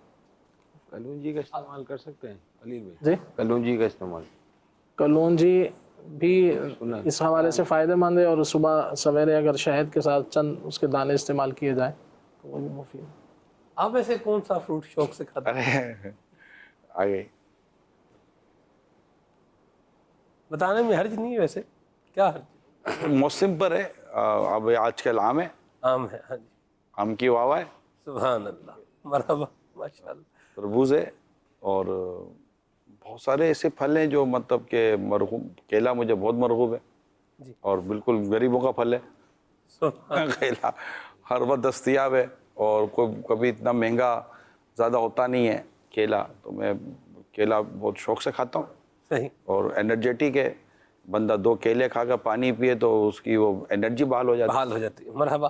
اچھا، یہ ایک بات کہی جاتی ہے کہ آم جو ہے یہ تہذیب اور شائستگی کے ساتھ نہیں کھایا جا سکتا، بندے آپ سے بندے پر ہے، کیونکہ بہت باعزت، باوقار اور تمیز والے لوگ آم کھاتے ہیں، ٹھیک ہے، اور بالکل کھاتے ہیں، ایسا نہیں ہے، یہ بالکل کھایا جاتا ہے، کیوں نہیں کھایا جاتا، کھاتے ہیں، دنیا میں کھاتے ہیں آم، تو اب تو میرا خیال ہے شاید دعوتوں میں بھی آم سرو کیا جاتا ہوگا۔ ہاں جی، ہاں جی، تو یہ جو کہتے ہیں اصل میں ان کو بیچارے وہ نہیں کر سکتے ہوں گے، یہ تو انہوں نے اس کو نام دے دیا کہ یہ جناب یہی ایسا، کیونکہ ہم نہیں کر سکتے تو لہٰذا یہ کھایا ایسا جاتا ہے، ایسا نہیں ہے، دنیا کے لاکھوں لوگ اس کو بڑے طریقے سے کھاتے ہیں، بلکہ آم شاید بہت سارے طریقوں سے کھایا جاتا ہے، واہ، اگر بندہ اس پر غور کرے نا، آم بہت سارے طریقوں سے کھایا جاتا ہے، تو وہ کھانے کے لیے بس بندہ، اور اس کو تمیز بھی نہیں ہے اور کھانا بھی ہے، تو اس نے اپنے کھانے کو بھی تمیز کا نام دے دیا کہ بھئی اس کی تمیز ہی یہی کہ اس کو بدتمیزی کے ساتھ کھایا جائے۔ آم بہت اچھا پھل ہے، پھلوں کا بادشاہ ہے، بدتمیزی کی اجازت نہیں ہے۔ ٹھیک ہے جی، کال۔ میرا نام امینی بنت عبدالماجد ہے اور میں شرم مرشید کراچی پاکستان سے بات کر رہی ہوں. پیارے نگران شورا، میرا آپ کی بارگاہ میں سوال عرض ہے کہ بعض لوگ سنت ابراہیمی قربانی کو تو اپناتے ہیں، لیکن جو ہے نا وہ جانور کی جو اچھی اچھی چیزیں ہوتی ہیں وہ اپنے گھر میں لے لیتے ہیں، اور باقی جو پھینکنے کی چیزیں ہوتی ہیں نا وہ دوسروں کے گھروں کی سائڈ میں ٹکا دیتے ہیں. اچھا، جب اس میں اسمیل پیدا ہوتی ہے تو جن کے گھر کے سائڈ میں رکھے ہوئے ہوتے ہیں تو ان کو تکلیف پہنچتی ہے، تو آپ ایسے تکلیف پہنچانے والے لوگوں کے بارے میں کیا ارشاد فرماتے ہیں؟ اور ڈاکٹر صاحبان یہ بتا دیجیے کہ جو ہے نا اگر کسی بندے غسل کرنے کے بعد بھی اس کے پسینے میں سے بدبو آ جاتی ہو تو وہ کیا کرے؟ ماشاءاللہ، آپ کا ماشاءاللہ بیٹا بات کرنے کا، سوال کرنے کا انداز جو ہے نا وہ بڑا دل ربا ہے. ماشاءاللہ، اللہ نظر بد سے بچائے، آمین. اور آپ کو مطلب خوب دعوت اسلامی کے نیکی کی دعوت عام کرنے والے دینی کاموں میں مصروف عمل کرے. آمین. اور بڑا فروٹفل کویسچن ہوتا ہے جب بھی ان کا سوال آتا ہے. بات فروٹ ہی کی چل رہی ہے اور آپ فروٹ ہی لے کر آ گئے. میں فروٹفل کہہ رہا ہوں. ٹھیک ہے، فروٹ فائدہ مند جیسے. ہاں ٹھیک ہے، کوئی نہیں بھیا، بھائی کو کوئی فروٹ دے دو، 1.5 گھنٹہ ان کو بغیر فروٹ کا بٹھاتے ہیں. سلمان بھائی کو، ڈائریکٹر صاحب ذرا توجہ کیجئے گا. اچھا بیٹا، یہ تکلیف دینے والوں کو تو یہی سمجھائیں گے کہ آپ تکلیف نہ دیجئے. مقتۃ المدینہ کی بڑی خوبصورت کتاب ہے، تکلیف نہ دیجئے. اور اس طرح جو زائد چیزیں ہیں جو واقعی پھینکنا جس کا عرف ہے، تو اس کو بھی کسی اور کے گھر کے آگے، بلکہ اپنے گھر کے آگے بھی کیوں، اس کو سمیٹ کر، اس کو پیک کر کے ایسی جگہ ڈلوا دے جہاں پر وہ اس کا حق ہے کہ وہ وہیں پر ہونا چاہیے. کچرے کا ڈھیر جہاں پر عموماً ڈسٹ بن یا کچرا کنڈی جہاں بنی ہوئی ہوتی ہے، تاکہ گلیاں، محلے، علاقے ہمارے صاف ستھرے رہیں. اس کا ہمیں بھی خیال رکھنا ہے. دوسروں کو تکلیف دینے سے حقیقتاً یہ کہ ہم خود کو بھی تکلیف ہی دے رہے ہوتے ہیں. اللہ ہمارے حال پر رحم فرمائے. آمین. اور رہی دوسرا سوال، تو وہ ڈاکٹر صاحبان کے طور پر پوچھا گیا. جی ڈاکٹر صاحبان. اس میں انہوں نے فرمایا کہ غسل کرنے کے بعد دوبارہ پسینہ تو اسی صورت میں آئے گا جب آپ ایسے انوائرمنٹ میں جائیں گے کہ آپ کو وہ پسینہ آئے گا، اور پسینہ جب بھی آئے گا لازمی بات ہے اس میں اسمیل آتی ہے. اگر آپ ایسے انوائرمنٹ سے بچیں گے تو ڈیفینیٹلی آپ، بعضوں کے پسینے میں ڈاکٹر صاحب زیادہ اسمیل ہوتی ہے، بعضوں کے پسینے میں ایسا کو بہت زیادہ اسمیل ہوتی نہیں ہے، لیکن بعضوں کے پسینے میں شاید زیادہ اسمیل ہوتی ہے. اس میں یہی ہے نا کہ اس میں پھر وہ دیکھنا پڑے گا کوئی اور انٹرنلی کوئی پرابلم تو نہیں ہے، ان کو کوئی اسکن ڈیزیز تو نہیں ہے یا کوئی ہارمونل پرابلمس تو نہیں ہے. اب اس کے حوالے سے اگر بہت زیادہ اسمیل آتی ہے تو پھر یہ دیکھنا پڑے گا. لیکن نارمل پریکٹس یہی ہوتی ہے کہ آدمی جب غسل کر کے باہر نکلتا ہے اور ایسے انوائرمنٹ میں جائے گا تو اس کو پسینہ آئے گا. لیکن اس سے ہٹ کے اگر آپ کا آتے کہ بہت زیادہ ہو رہا ہے اور واقعی بہت زیادہ اسمیل آ رہی ہے تو بہتر یہ کہ اسکن والے سے مشورہ کر لیں، یا کوئی جو اینڈوکرائنالوجسٹ کہلاتے ہیں بیسیکلی ہارمون اسپیشلسٹ، ان سے بھی مشورہ کیا جا سکتا ہے تاکہ کوئی دیکھا جائے ہارمونل کوئی پرابلم تو نہیں آ رہی جس کی وجہ سے یہ مسئلہ ہو رہا ہے. خلیل بھائی شاید معدے پر جائیں گے. یہ غذا پہ جائیں گے. ہاں یہ غذا پہ جائیں گے. ایسا دیکھا گیا ہے کہ ڈاکٹر صاحب کھانے پینے میں ذرا مسئلہ نہیں کر، کہا آپ لوگ جانے نہیں دیتے بھیا. خون کی خرابی کے باعث بھی ایسا ہوتا ہے کہ ایک ہوتا ہے کہ اتنا کھانا کہ بندے کا یعنی کہ ضرورت سے زیادہ کھانا کھاتے رہنا، تو بہت زیادہ کھانے پینے سے بھی جو ہے نا اس طرح کے معاملات پیدا ہوتے ہیں. اور پھر دوسری بات ہے کہ خون کی خرابی کے باعث بھی ایسا دیکھا ہے کہ خون کی خرابی کے باعث ایسا ہوتا ہے. تو ایسوں کو چاہیے کہ وہ یہ بھی کر سکتے ہیں، لیمو کا استعمال کیا جائے. لیمو اس میں بہت زیادہ مفید ہے. اسی طرح سے مالٹا ہے اور یہ موسمبی وغیرہ جو اس طرح کے فروٹ ہیں، میٹھا یہ بھی آتا ہے جیسے اس موسم میں پانی والے جی پانی والے پھل وہ استعمال کیے جائیں تو وہ خون کو صاف کرتے ہیں. وہ بہت اسی طرح سے جلد کے حوالے سے جو پرابلم ہوتی ہے اس کو وہ صاف کرنے میں معاون ہوتے ہیں، اس کا استعمال کیا جائے. اسی طرح سے اگر قبض رہتی ہے تو اس کو دیکھ لیا جائے کہ فاسد مادے جسم کے اندر جیسے نکلتے نہیں ہیں تو پھر وہ اس طرح کی چیزیں پیدا کرتے ہیں. تو جسمانی طور سے بھی جیسے اسکن کے حوالے سے بھی، اور یہ بھی اسی کے ایک قسم ہے کہ وہ پسینے سے بہت زیادہ بو آنا. تو ایسوں کو چاہیے کہ وہ اس طرح کے فروٹ اور سبزی زیادہ استعمال کریں اور ایک مناسب مقدار میں کھانا کھائیں. اور ایک بات یہ ہے، اناب لے لیں. اناب یہ بیر کی طرح چھوٹے چھوٹے ہوتے ہیں، تو آپ عام آدمی دیکھے گا تو اس کو بیر ہی کہے گا. تو یہ 10-12 دانے رات کو پانی کے اندر بھگو کے رکھ دی جائے اور صبح اس کو چھان کر پی لیا جائے. چاہیں تو اس میں شہد بھی ملا سکتے ہیں یا کوئی مصری وغیرہ ملانا چاہیں تو اس کو ملا کر اس کو پی لیا جائے. تو اس سے ہے کہ خون کے جو اندر حدت ہوتی ہے، جو خون کے اندر خرابی ہوتی ہے، اس کو یہ صاف کرتا ہے اور انشاءاللہ